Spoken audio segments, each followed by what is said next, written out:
So at least let me thank you guys for helping me figure that part out. That's great. Because me and Tom had it working fine for 2, but that was just a 2-seater. This is a sedan now. It's 4 people. So. Oh yeah. We're actually gathering around the table now. Well, that's the whole point. Speaking to the microphone. Let's see if I can- Yeah. I don't hear him at all. Yeah, I don't hear him. Is that the worst thing? Yeah, really. Probably would be in view of what you said we were doing. Since we were interviewing him, yeah. I regretted the decision when I found out he was the only graduating senior. I was like, do we really need to do this? And Jonathan brought all this nice equipment, so we followed through. That snap.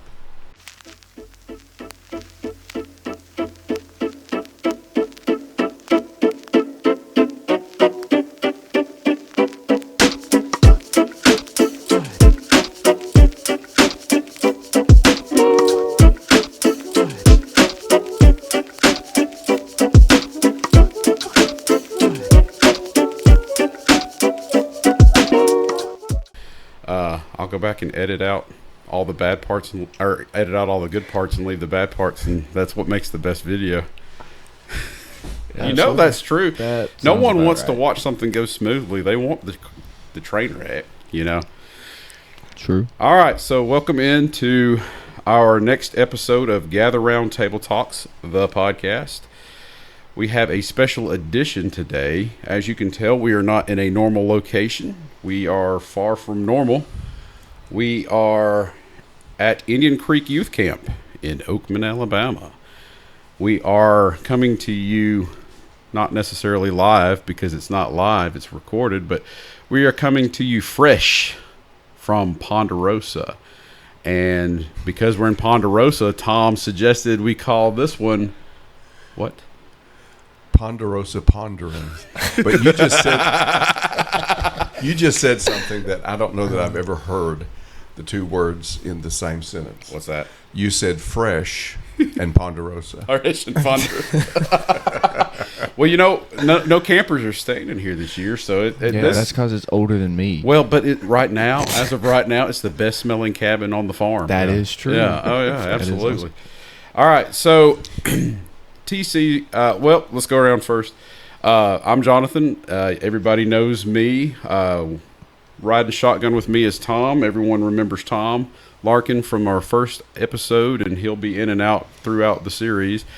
We've got TC with us, TC Hayes. Where are you from, TC? I'm from Murfreesboro, Tennessee. Okay. I've been coming here to Indian Creek Youth Camp since as long as I can remember, and just super glad to be part of this and hopefully start a little tradition. Oh, yeah. We're hoping to spark some interest and get some kids excited. To kind of give you an idea before I introduce the fourth wheel, TC had the idea to get some of our seniors involved. Now, we split the camp up into juniors and seniors, but as far as the seniors go, there's true high school seniors that this is their final year to be a camper. Next year, they'll may qualify to be a counselor, but the camper days are in the rearview mirror. And for some reason, we have a ton of kids that are in the year under and the year over, but we only have one senior this year. I don't know how that works because we have so many people here. And somehow, by some strange twist of fate, draw of luck, we have Micah Cobb, who's the only senior. It's called God. What's your name, me. Micah Cobb? My name is Micah Cobb. It's called God's. It's called God's love me. Is this divine God loves intervention? me. God I have no loves you? clue. Mhm. Yeah. Okay, all right. So, Micah, tell us real quick where you're from. I am from Summerville, Alabama. Yeah. I've been coming to Indian Creek for 18 years. You graduating from where? Or graduated from where? Burr. A fellow Burr. All right. And you will be. Are you starting college in? No, I'm actually going to work. Going to work. Okay. So. Cool. Awesome. Well, good deal. Well, because you're a senior, you're subjected to different tortures than the rest of the campers because now you're fair game. Yeah, And TC said, let's interrogate him. So here we are, TC. Fair game. Go for it, man. So Absolutely. All right. Well, Micah, I can't believe you were the only one that we pulled into this, but as fate would have it, it's because I'm your favorite, so I should also be your first one. keep thinking that. All right. dream on, baby. First thing I want to know from you is, this is a loaded question, but what does camp here at Indian Creek Youth Camp mean to you? I know you've been here for 18 years. I've seen you since you were tiny, but what does this place mean to you? Dude, camp is just different. Like, it don't matter where you come from, what you come from, who you are outside of camp. Camp is a different breed. It forges relationships that you never expect. It causes you to talk to people that you thought you would never talk to in your life. I mean, I remember growing up, and there were these kids that were huge. Probably because I was tiny and I was like 4 years old. Hey, I was big for a 4-year-old. Or I'll say myself. Pop, you can attest to the accuracy of that. But like, there were these kids that they were huge, and I was always like, man, one day I'm gonna be bigger than all of them. I'm not bigger than most of them, but. You're pretty big. I mean, you're pretty tall, but yeah, there's a lot of super tall. Yeah. Well, I mean, Blake Wright is the one that I remember the most, and he is, 6'3", 250, 260. Dude is a big feller. Beast. Yeah. But so I'm definitely not bigger than him. But I mean, I don't know. Yeah, but when you're 4, everything's big. Yeah. Yeah. All right. Yeah. Let me get back to my question. I'm trying to keep you back. I gotta rein it back in. Right. Get it back. I mean, it just, for me, it means hope. I mean, throughout my life, I've been through a lot of ups and downs, a lot of stuff that you never expect to go through your life. But I mean, it just, every single year, no matter what's going on, no matter what's happening, camp always gives me that hope that there's always a place for me on the other side of this life. It is something that I'll always hold dear to my heart, because for so long, and I mean, it's not just for me, but for so many other people, camp just gave them a place to get away. It gave them a place to go, to truly just take a break from life, to be somewhere with people who they love to be around and who love to be around them. And so for me, I guess camp always meant hope. Man, that's a really good answer. I mean, it's like an anchor point. Because the world just moves so fast. Yeah. I talked until I could figure that all out in my head. Yeah, so. well, I mean, that's how it works. Sometimes you just got to lay it out, and once you say it, you figure it out. But it's like an anchor point, because the world can be so turbulent and move so fast. And I know some of the stuff that you've been through is just a whirlwind, and your head spins. But you've got this 1 week where you get together with all of these people of like precious faith that you don't have to worry about, are they going to turn on you, or are they going to mess with you? Well, outside of the the fun that we have messing with each other, but it's a high level of trust. You can kind of let your defenses down and breathe for 1 week out of the year at least. Yeah. And oh my gosh, these last few weeks, or these last few years, it feels like it's been a few weeks just this week. But no, I mean, having TC as my counselor, I never saw this side of TC growing up. He was always the one. I'm kind of nervous about this. Yeah, what's he gonna say next? He was always the one goofing off, giving the counselors a hard time. But dude, now he's a responsible adult. Is that what you're saying? responsible adult is a great way to put it for Y'all heard that, right? This is on the record. This is It's recorded, it's on by the the way. record. for Yes, the all right, cool. listeners. This is the kind of stuff I'm For going to the have to go back and listeners. edit out. Oh, man. I need a copy, at least for my wife and dad. Other than that, I'm good. But no, I mean, TC has just taken over the oldest group of these senior boys, and I mean, these past few years, I mean, like, I don't have camp without TC. I mean, I really don't, because TC, he's not gonna beat around the bush. He's gonna tell you what's up. He's gonna tell you, look, you're a kid, and I made the same dumb decisions that you have probably made. And if I didn't make him, then one of these other counselors probably did make him. Mm-hmm. You think you're so good at hiding it, but I mean, TC, he sees it. Mm-hmm. He's one of those counselors that no matter what, he knows when you're having a hard time at camp. He knows when something's up, and I can't look at him and say this because You don't have to look at him. I gotta imagine he's not here. You can go But- you can go back and watch the video later and see him grinning at you with stars in his eyes. This is again a Hall of Fame clip for me right here. Yeah, oh yeah. I can mean- see you're not looking at him, but I see that ego just going a little bit bigger each time. No, I'm just kidding. Hey. But Let him continue. Let him continue. But it's earned. It's earned. It's earned from what I've is- seen. It's it earned. is very hard. So- earned. I mean, I can't tell you how many nights TC has sat up till 1, 2, 3 a.m. just talking with one of the guys from this oldest senior boys group when he definitely should be sleeping because he is now an old man. He's All right, no, all right. Wait, That one comes I out. don't know. Yeah, That one comes out. That's the part we purged. Yeah. Oh no, it's funny because of what's been said in the cabin the past few nights. So, but anyways, we've taken a shot at TC both nights I'm sure. so far. But I'm sure. Anyways, I mean, TC just he gave me someone to talk to, other than I mean, I love Pop. He's my grandpa. He's always there for me. I know, but I mean, there's some talks that I didn't want to have with him because he is my grandfather, and TC was one of those guys where it was like, hey, I'm here to listen to you. I'm here to hear what you have to say.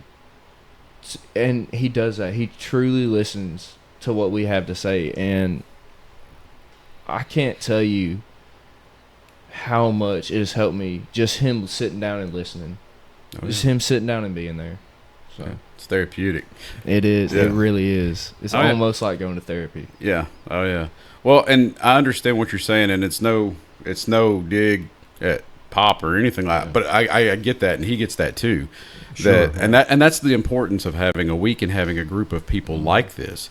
There's a lot of people here that he does trust for you to have those conversations with. TC's one of them, and that's what makes this week so special because you have complete 24/7 access to each other. TC hates that. Yeah, I know. Well, he can't say that though right now, but Usually I have to call him and he's like,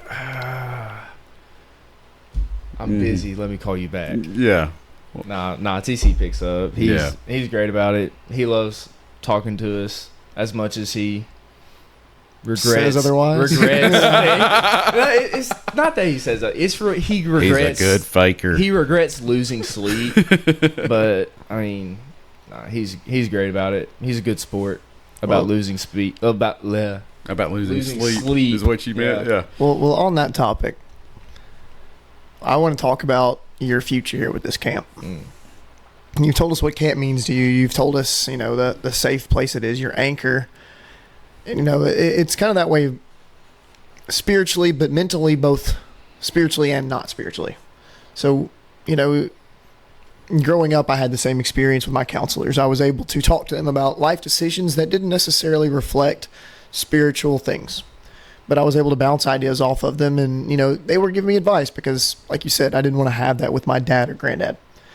For you, you're graduating, you're going out into the world, you're going into the workforce. You said you've been here for how many years now? 18 years? Mm-hmm. I better see you here next year. All right. I know it's tough. Your first couple of years of a counselor, I better see you here. I better see you enjoying it, because your first couple of years as a counselor, you don't have to do too much responsibility. But I promise, your turn is coming. All right, nice. Your turn to lose sleep and be someone's rock is coming. Please don't Uh, remind me of that. Oh, trust me. If someone told me that, and I would have been like, "Yeah, you're crazy. That's not going to be me." I just want the glory years But for the next few years. yeah, I'm a counselor, so I can run do this. But I mean, there's senior counselors. I'm a junior counselor. I understand, but you enjoy it. Yeah. But be thinking ahead. Repaying it. I am doing my best to repay all the sleepless nights that I gave Kyle Hayes and Alex and all of these, and Scott even. Oh, I messed with Scott way too much. But all of those nights that I made them worry if I was going to make it next year, because who knew what was coming out of my mouth next. I'm repaying that to them because of all the work they put into me. I'm hoping that I can trust you're going to do the same thing in the next generation. So for the next generation of campers, the kids right now that are 11 and 12 years old, is about the year that you're going to be the young counselor in their cabin who's supposed to be fun but also leading them. What do you have to say to them to get them excited about the relationships they're going to build with their counselors and with you? What encouragement do you have to them to keep them coming back to camp? Let's see, 11 and 12 years old. That's Twin Oaks, right?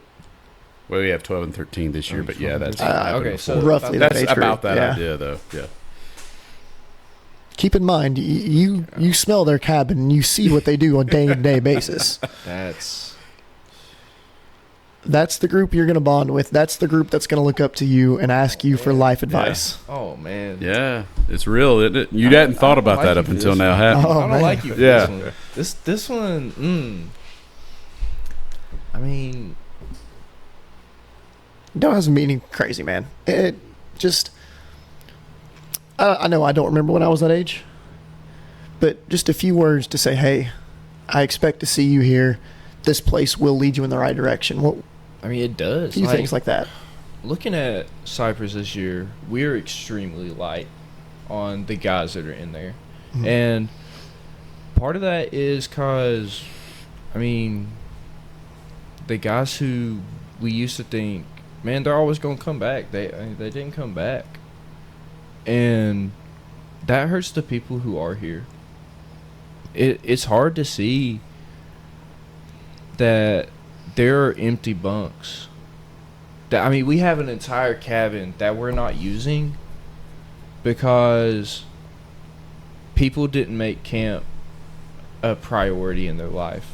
They thought, it's just camp. I mean, I can just make it up next year. Nothing too crazy is going to happen. No, camp will take you places in your life that you never expect to go. I mean, 11 and 12 years old. I'm gonna sound old for this, but you haven't sound old. You haven't gotten that far into your life. I mean, this past 2 years, I mean, going from 16 to 18, so much has changed. I mean, starting to drive, that was huge for me at the time. Now I hate driving. I do. I really just like. What's wrong with him? Driving is. I know. It's like he's getting old, isn't he? Oh, Very man. old, yes. Look, I drank 2 cups of coffee this morning, and I hate coffee. Next thing you know, his knees are going to start hurting. Yeah. My knees do hurt.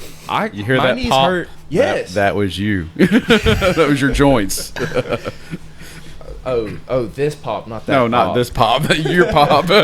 Well, he pops too when he moves. But Definitely. No, I mean, camp's just always gonna give you something new. It'll give you a friendship. I mean, my 2 best friends at camp right now, if I had to say, would be Bennett Sharp and how old is Bennett? He's like what, 10? Is he even 10? I don't He's know, like, but dude came up he's and like gave me a 8. hug. 8. Yeah, Dude came 8. up and gave me a hug, and I was like, Bennett, you're the man. yeah. See, that's But- exactly what you're going to be catering to. Exactly. But, See, he already has but that hook Bennett- in Bennett you, and Colt, in your like, heartstrings. Bennett and Colt are my two favorite Colt, campers right yeah, now. yeah. I love Colt. Colt's the What a bomb. goober. He's just like his brother. He came up and he saw them honey buns, and Oh, I saw that sparkle just like Drew. And he Yeah. was like, Oh yeah. Another little old Take that. man. Another little old man. Drew is such an old man. But I mean, like, in my cabin, I mean, we sit and we have this time every night where we just sit and be with the other campers in the cabin, Mhm. and we goof off, we play around, we make jokes that will never leave the cabin, and we just sit there and bond, and it's always, Pop, why do you keep writing stuff down? So I won't forget this because remember, I am older. He was joking about those jokes being made in the cabin. Yeah. That doesn't happen on my watch. No, you asked the question, so He's I've getting written ready down to, 3 words. He's getting ready to write down some of the jokes. Micah single-handedly just got me kicked out of camp forever. Exactly. This recording will never see the light of day. No, I've written down 3 words as we're talking. One of them is constant. You were talking about earlier, and you used the term anchor point. Mhm. I mean, there's a constancy to camp. I mean, you felt it, I'm sure. You get here, you see somebody you have not seen since camp last year, and within minutes, it's like Yes. you've been with them for days and days and days. I wrote down the word genuine because that's really what you're talking about: sitting in the cabin, bonding with people, joking with people. I mean, this is who you really are. I think the word that I just wrote, as y'all were noticing that I'm writing things, relationships. I mean, you know, I've got a lot more years perspective on this. I mean, the first time I was ever around TC, he was 4 years old, and they held a gospel meeting up at East Main, and your dad took us out to the driving range because he wanted me to see you hit a golf ball. And you could hit a golf ball better than I could when you were 4 years old, you know. But, you know, I've got that generation, and I've got the generation above that. I mentioned last night that the first time I ever saw Dale Hubbard was here at camp. That's where we met. And, you know, we've been good friends, and we've been involved in all sorts of different things down through the years. Hallie, Katie, were 2 years old when they met down here. They've been lifelong friends. But that's what camp does. It gives you friendships. And Micah and I had this conversation right around the time school ended, that, you know, you're at a point now that people that you've spent every day with, a lot of them you'll never see again. That's the way high school is. You're going to get into a different realm of people, but camp, those people stay. And 5 years from now, 10 years from now, 20 years from now, those people are still important in your life. And I think that just speaks to what camp is all about.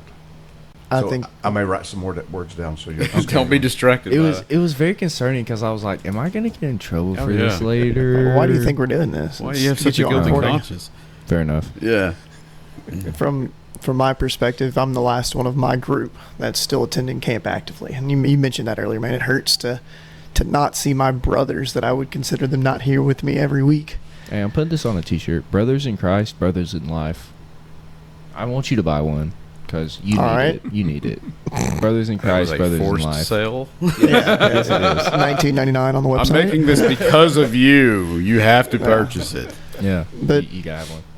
You know, it's incredible to me that even though they may not be coming to camp, I still think the world of them. And, you know, when I look back at my years as a camper, I do remember sitting in there listening to the lessons, taking notes. I really can't remember most of what was said. But I remember glimpses of sitting here in these cabins and, you know, teenage boys being stupid, Yeah. making memories with those friends.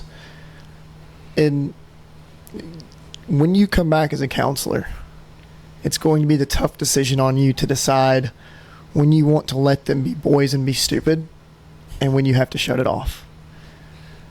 And I'll say last night and the night before, as I was laying down going to sleep, listening to the conversations of how many of y'all are in there? It's 5 campers and like 3 or 4 like first-time counselors. Listening to them talk, it sounds like a bad TV. It's like it's mind-numbingly dumb what they say. But it's hilarious, and you can tell Well, at least it's how much fun. intelligible. In Twin Oaks, it's just, hey, we just filled you got. By the way, thank you for giving them the snow cones and sending them off the bed. Thank you, Pop and Lolly. Dale's the one that suggested one of those flavors be Dimetap, but or Benadryl or whatever. NyQuil. Yeah, NyQuil. That's it. Yeah. But yeah, at least it's intelligible. You know what you've been in there with me. You know what kind of stuff goes on, and that one. It's okay. You're just so good with Twin Oaks. No, I have made someone mad, and it has stuck. is all I can figure. But at least talk about that for a second, okay? Because from a sample of what we've got in Twin Oaks as far as 12, 13, sometimes 14-year-olds.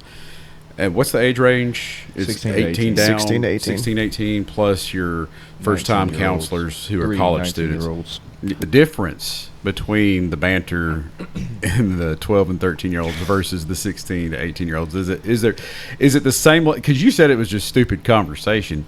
Is it the same level, or is it? There, you would not be able to tell the difference if you could change their voices to make them sound the same. Yeah, well, no. It'd be same conversations, but just a little bit deeper register. I'm going to tell you this in confidence. At about 2:30 in the morning, they were still going. It's our cabin too. Our cabin too. And I sit there and I listen, and it makes me just giggle and smile because I know they're making memories, and they won't ever remember sitting there, and they'll never own up to those conversations. Never. No. But they're so invested in their friends and having fun. It makes them want to come back the next year because we got to sit there and goof off till 2:30 in the morning. Mm-hmm. Yeah, and Mom doesn't let me do that at home. I'm trying to prepare Micah over here to be sitting there at 2 o'clock in the morning, not being able to sleep, listening to a bunch of kids, and enjoy it because you're instilling in these kids something that they'll never forget. A sense of home. I was asleep with them doing that right beside me. Well, you're gonna have to learn to stay awake a little bit for them. Oh no. Oh yeah. That's where you said 2 cups of coffee. That's lightweight numbers. You're gonna have to crank that up. I do need more.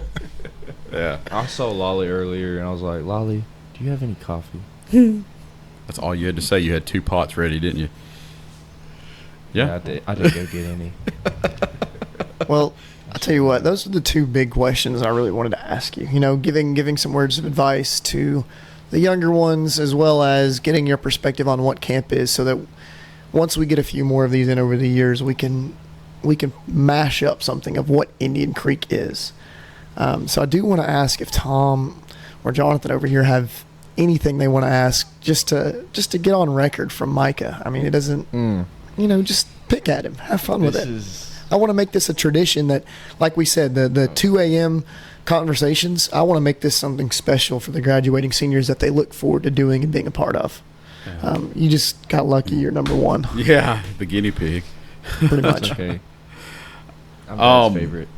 One of the things I thought about when you were asking him about, or, talking about when he comes back to be a counselor, hey, get ready. You're going to be talking to kids that remember the kind of things that you said. But I wonder if I can dive far enough back in my messages to find some of those things to prepare you, some of the things that you sent me when you were that young, to kind of refresh your memory on exactly what, from your young mind.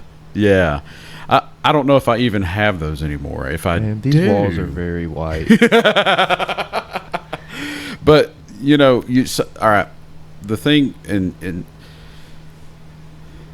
God bless these children. Some of them. No, I mean this is going to be a serious note. Some of them that come in to us, you're just not ever going to be prepared for what you're about to hear. You're going to hear some stories about some rough home life. You're going to hear some stories about some real tragedies and some real heartaches and some real loss and some real bad things that have happened to these kids. Now, what you do is you take the experiences in those categories that you've had, and the way you pay that back is you use, hey, when I was going through this worked, this did not, this worked, and this did not. And that's where you kind of pull your advice from. Not so much in this category, but me and Anna, some of the stuff that we've been through, starting a family, that prepared us. We didn't know it at the time. We just thought, we're just, going to be tortured here. This is just how life is going to be. But no, it prepared us to help counsel other young couples that may have gone through the loss of a young child and stuff like that. You never know while you're going through stuff why sometimes, but when you get through on the other side, you realize, oh, this tragedy that I went through, this heartache, this suffering that I felt at the time, I'm able to turn this around and use this as a salve, as an ointment to help these other kids get through this, to help them figure out how to bridge the gap from I have been hurt beyond belief to I'm going to be okay. You got to get them from there to there, and then having your experiences be part of that bridge is it's very rewarding to see what good can come from that. You're really good at this. You should do a podcast. I should. We use the word counselor, and I think a lot of times when we use that word, we don't think about what we're really saying, because we think counselor, well, that's the adult in the cabin. Yeah. But the word is there for a reason. Counsel. We are giving counsel. We're giving advice. We're helping these kids find their footing and find that anchor point. Find something that's worth making a part of their life. And so, you're in a position that I was never in. Micah, you said this was your 18th year to come to camp. How old are you? 18. 18. So literally, The first few years were not by choice at all. No, literally not at all all of your life. I did not go to camp until I was between my sophomore and junior year of high school. And, I went a couple of years during my high school years, and then when we started coming here. And so I missed the camp as a child. And so, my first few years as a counselor, I was probably more like a child than I was a counselor. Because I was catching absolutely. up. But what you're doing, and I think you said it well, Jonathan, you're using what you've been through, what you've seen, to help them. I'm looking, especially these last 2 years, I'm looking over 2 or 3 generations of campers. And it's such a wonderful thing to see, because we have our kids' age and now their kids' age. And now we're beginning to see even beyond that, that constant that camp is. It's just 1 or 2 weeks a year, but it seems bigger than that. And really it is bigger than that. We're only here for that length of time, but it affects every part of our life. And the dead of winter, camp is that thing that, oh good, I'm going to get to go there in a few months. Yeah, absolutely. I can't speak for anybody else, but without camp, I think I would be a Christian today with camp. I don't doubt that. I've been blessed with a wonderful family that have made sure I stayed the course. But I don't know if I'd be as strong of a Christian and someone who's prepared to be a leader half as much. I mentioned earlier some of the guys that I looked up to that spent a lot of nights wondering if I was going to do something stupid. It has more than prepared me to have some of these conversations. And, I didn't think I was prepared. Still don't think I'm prepared half the time, because when someone calls and asks you a question, you have to sit there and think, what in the world am I supposed to say to this? Yeah. But camp is, again, I think it goes back to that anchor. It's something in life that I can point to, and they ask, why are you such a strong Christian outside of, if you're not trying to give me book, chapter, and verse of why are you a Christian, I'm a strong, faithful Christian because of camp. And there's not too many things in life that you can be grateful for like that. I think that's well said. I think there are a lot of people who don't understand what camp is. They've never been here. They've never been part of it. Mm-hmm. They think, oh, you're just going down there to have fun. Go down there. It's like a vacation. Yeah. I would. I don't know how many times I got that last week. Enjoy your vacation. I'm like, I wouldn't trade this for a vacation anyway. We'll come back to rest. But, it's obviously work, but it's worthwhile work because, like you said, I agree with you 100%. I would be a Christian, but I'm a stronger Christian, I think, because of camp. And it's hard to put your finger on what it is about it. But I think the things we've talked about is what it is, the relationships that we're building and all of those things. Absolutely. Yeah. I could not be any happier that however East Main ended up down here at Indian Creek Youth Camp. I have no idea about the backstory of it, but it has created friendships and brotherhoods that are going to last my entire life. And I'm so thankful. Now, Micah, it's going to happen to you too, bud. I promise. It's sometimes you go throughout the year, and we said it's just 1 week of the year. You have rough times in life, and you're thinking, man, you make stupid decisions because we all do. And somehow or another, someone from camp will be there, because every time I went through something rough, and kind of funny how it worked out, someone or something was there to remind me about, hey, I've got all these people at camp that want me to be better. I don't know how it works out that way. I really think there's a little bit of a providential action going on when it comes to that. Say what you will about it. But I've seen a lot of people who are those lukewarm Christians. We come in here, we see a lot of these kids who are here because they're dropped off, and it is an incredible feeling to see anyone, either young or counselor, who is lukewarm, gain that fire. Hopefully we can help kindle that fire so that next year they're able to do the same thing for someone else. There's nowhere else in the world where you can just be so comfortable to do so. Yeah, and you're comfortable because you know what you're getting into. You know exactly what to expect. Well, for the most part, you know what to expect. But it's just a foundation that is just going to be there. It's a comforting thing to know that you're going to have this landing pad this time next year to recharge and do this all over again, and then get back out there with that recharge and hopefully do the greater good with it. And then just about that time your battery's about to run down, coming back in for a fill up, So, but that's from me speaking. I just started coming to camp at 30. You said that at very 35. Well. At 65, I have the 65? same feelings. Yeah. Of course, we come AP week as well, first part of June, and we get here, and I'm like, I don't know if I could have made it much longer without having become. Right. It gives you that recharge. It gives you that refocus, and you realize, I don't know what it is about this place, I don't know what it is of what we're doing, but it makes you realize how blessed you are to be a Christian. Yes. Because you have access to that great support group that you can't get anywhere else.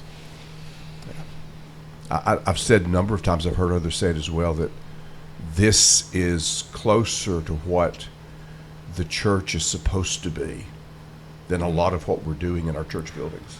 I may get some feedback on that. Well, they'll email me. Don't worry, I'm connected to the account. I'll forward them to you. The fact that we're together so much here, whereas at the church building you're there an hour, 2, 3 a week, it deepens those relationships, which I think is the very heart of what it is to be a part of a Christian community. Well, don't take my word for it, but I believe it's a lot to do with proximity. The church in the first century, they weren't driving. I drive 30 minutes to church every day. They didn't have cars. They couldn't drive 30 minutes to church. So that means they all live just about as close as the boys and girls who are here at camp. Mm-hmm. They were in that proximity with each other. They were around each other all the time, spent every day of their lives seeing each other, which is why the church was so much more effective about building relationships in the first century.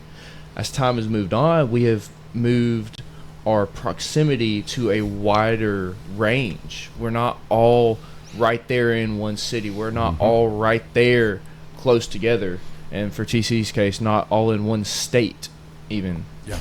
Y'all just need to move up to Tennessee. That's all it is. Hey, who said that they could buy a mansion with what their cost of living is? Oh, that's very Right now. true.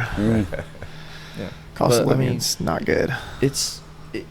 We're so close to each other here at camp. I mean, we literally live like 3 feet away. Mhm. Yeah, From bunks for scale. Yeah, bunks for scale. This is how far away we are from each other, and that's every night of the week for Yeah. 4 nights, 5 nights. Yeah, depending on when you get here. Yeah, True. yeah. And I mean, it makes Well- you have to make those connections. well, one of the things, and I don't know how long you've been working enough to pick up on this. You guys who've been working a great deal longer, when you work with people, you form more significant bonds sometimes. Sometimes you're just going to work with people you just don't get along with, and that's fine, whatever. But in that group of people that you work with, you're going to learn each other's habits. You're going to learn each other's mannerisms. You're going to learn each other, what they're going to say next. You'll get to a point where if you work with someone long enough, you know the next word that they're going to say. When we do at Union, when we do our service projects and stuff like that, especially one of the things, I mean, we've been pretty good about doing stuff like coat drives and all that, and we do a lot of work together. But now that we have this consistent project with the homeless meals, you see how many people show up who are rip-roaring and ready to go to prepare those, and they stay. Sometimes by the time the delivery team gets back, they're still there and they're talking, drinking coffee, and they're still, solving the world's problems. And, the more you work with someone, the more those bonds strengthen and tighten seem to be with certain people, Now, out in the world, it's going to be hit or miss as far as compatibility. But here you've got a whole property of hundreds of folks that it's almost a given that you're going to be compatible with. And now we're working, and now we're all in the kitchen together, and now we're all at the ball field running from all these little kids. Oh man, I hope I don't trip over one, and all this. And That is a the real brotherhood fear. That is being a real born fear. in adversity, that's exactly what that is. And so I think there's something to be said. Now, as far as the proximity in which we live with each other, yeah, sure, absolutely. But I think one of the main components and supplement to that is when we work with each other, we learn each other. And when you learn each other, that bond is just, it's pretty special. Well, I mean, that was present too. I mean, Yeah. a first century city, I mean, they supported each other. Yeah. I mean, if you were a butcher, then you provided meat not just for yourself but for the entire town. And so if you weren't a butcher, you had to know who was. You had to know what they did, who they were, where they live. You had to know how to get to them. And I mean, they had to work together to support each other so everyone could survive. But Absolutely. speaking of running over a kid, I was out at the craft. I didn't actually run over a kid, but I was out at the craft hut right before I came to this, and I was playing with Jeffrey, Oh, no. and he disappeared, and like I didn't hear him, couldn't see him. He was behind a tree, but he disappeared. I'm looking around. I'm like, oh Lord, did I kick him under the craft hut on accident? Because I mean, he's so Did you run over him? He's so small. No, he was behind a Oh, tree. good. He was standing behind a tree looking at a knot on a tree, and I was like, Look, don't run over Jeffrey. His dad's a lawyer. Okay, I'm just saying, if you're going to pick one, don't pick Jeffrey. Because not only is his dad a lawyer, you ever seen Jeffrey mad?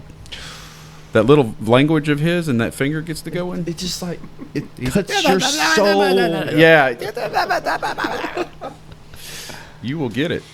Oh yeah, you will definitely get it. How you doing on time over there? We're well past it, but it's figured. fine. Do you have anything else you'd like to add, Pop? No, I think I've said it. So, okay, all right. Well, little bird, time to fly. No. Yeah, no.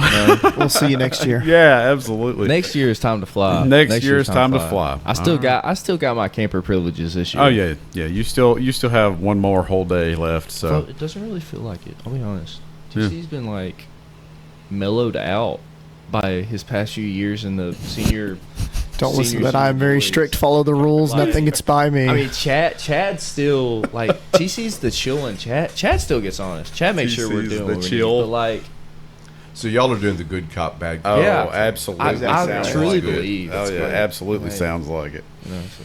I think they need to stay paired up for a long time. Oh man. So. All right. Or at well, least until I can replace Chad and TC can become the bad cop. TC can become the bad cop. I'll be the good cop. if you say so. Would you just love to run a cabin with me? Can I plead the fifth? yeah. Well, Is that legal in this? what's one more camper? Honestly. Yeah. Oh yeah. All right. Well, guys, thanks for joining us here. Looking forward to next year. Looking forward to your future, because you've got a lot of potential that we've talked about this week too. You got a lot of that. So keep that rudder right. Keep your nose clean, and keep on doing and being a good guy like you are. You know what I mean. All right. Well, thanks for joining us. Thanks for Tune having in me. next time. Who knows what we'll get into, but we might not be at camp. So thanks for watching.